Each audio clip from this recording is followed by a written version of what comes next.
안녕하십니까. 저는 고려 21 행정사 사무소의 임현 행정사입니다. 네, 오늘은 대부분의 운전면허 정지, 운전면허 취소, 이와 같은 행정처분의 원인은 교통법규를 직접적으로 원인한 것에서 비롯되는데, 예외적으로 교통법규를 위반한 것이 아님에도 불구하고 운전면허 정지, 운전면허 취소와 같은 행정처분을 받을 수가 있습니다. 이와 같은 경우를 언론 보도 내용을 토대로 해서 살펴보도록 하겠습니다. 네, 오늘 영상의 내용이 도움이 되었다면 구독, 좋아요 부탁드리겠습니다. 먼저 제목을 보시면 감치 명령에도 양육비 안분의 첫 운전면허 정지 처분이라고 되어 있고요. 그 내용을 보시면 법원의 감치 명령 결정을 받고도 양육비를 지급하지 않은 부모들에 대해 정부가 운전면허를 정지시켜달라고 경찰에 요청했다. 올해 시행된 양육비 이행 확보 및 지원에 관한 법률에 따른 첫 면허정지 요청 사례다. 여성가족부는 홍모 씨 등 양육비 채무 불이행자 6명의 주소지관화 경찰서에 이들이 운전면허 정지 처분을 요청했다고 28일 밝혔다. 이들은 지난 6월 10일 개정 양육비 이행법 시행 이후 법원으로부터 감치 명령 결정을 받았는데도 양육비를 지급하지 않았다. 감치 명령은 재판부 명령을 위배하거나 재판의 위신을 훼손한 자를 재판부 직권으로 구속하는 조치다. 홍 씨 등 운전면허 정지 처분 대상자 6명은 적게는 1,510만 원부터 많게는 1억 2,500만 원의 양육비를 미지급했다. 이들 중 김모 씨는 6,520만 원을 내지 않고 있다가 관련 통지서, 운전면허 관련 정지시킨다는 통지서죠. 관련 통지서를 받은 뒤에야 3,600만 원을 지급했다. 그럼에도 김 씨는 제재를 피해가지 못했다. 전액을 보내야 정지 처분 요청이 철회되기 때문이다.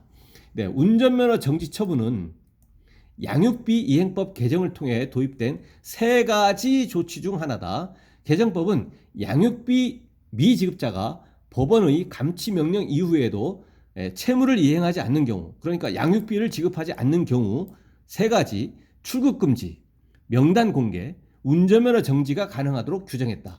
앞서 지난 11일엔 이번 처분 대상에도 포함된 2명이 처음으로 출국 금지 조치를 받았다. 출국 금지 요청을 하려면 양육비 채무액이 5천만 원 이상이 이어야 한다. 요건이 5천만 원 이상이어야 한다라는 거죠. 이 출국 금지 경우에는 요건이 운전면허 정지 처분 요청에 있어서는 이와 달리 별도의 채무액 하한선이 없다. 그러니까 양육비 채무자의 경우에는 운전면허 정지 처분은 전부 다 받을 수 있는 거죠. 감치 명령에 불복한 경우에 그에 따르지 않는 경우에는 대신 운전을 생계 수단으로 삼는 이는 예외를 적용받는다. 왜냐하면 운전을 생계 수단으로 하는데 이제 감치 명령을 위반했다고 해가지고 운전면허 정지 처분해버리면 운전을 못하기 때문에 생계가 안 되고 또 그에 따라서 양육비 지급이 안 되기 때문에 예외적으로 이제 운전을 생계로 이제 삼는 경우에는 운전면허 정지 처분 이러한 것을 요청하지 못한다라는 겁니다. 여가부 관계자는 채권자 의사 확인, 통지서 전달 등 행정 절차에 시간이 걸렸다며 6명 외에도 추가로 계속 진행 중이라고 밝혔다.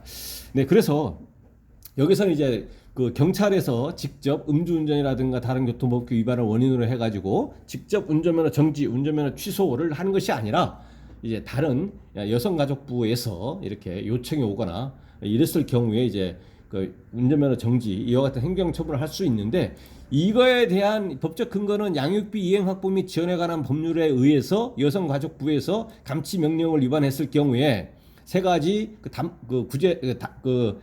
이행 확보 수단으로서 출국 금지, 명단 공개, 운전면허 정지 요청을 하도록 되어 있는 것이고 여가부의 입장인 것이고 이제 경찰의 입장에서는 이 근거가 뭐냐면 도로교통법에 의해서 직접적으로 도로교통법규를 위반하지 않는다고 하더라도 규정이 다른 법률에 따라서 여기서는 이제 양육비 관련해서 양육비 이행 확보 및 지원에 관한 법률이죠. 이 법률에 따라서 관계 행정기관장이 운전면허 정지나 운전면허 취소를 요청한 경우에는 경찰에서 행정처분을 할 수 있도록 되어 있습니다. 그래서 경찰의 입장에서는 도로교통법에 근거해서 다른 법률에 따른 관계 행정기관의 장이 요청이 있어서 이제 행정처분을 이제 하는 것이죠. 그래서 오늘은 직접적으로 교통법규를 위반하지 않는다고 하더라도 이제 면허정지, 면허 취소가 되는 그런 그 사례를 언론 보도를 통해서 언론 보도 내용 중심으로 살펴봤습니다. 오늘 영상의 내용이 도움이 되었다면 구독, 좋아요 부탁드리고요. 관련해서 질문사항 있으시면 질문 남겨주시면 대댓글이나 별도 영상으로 답변 드리겠습니다. 네, 감사합니다.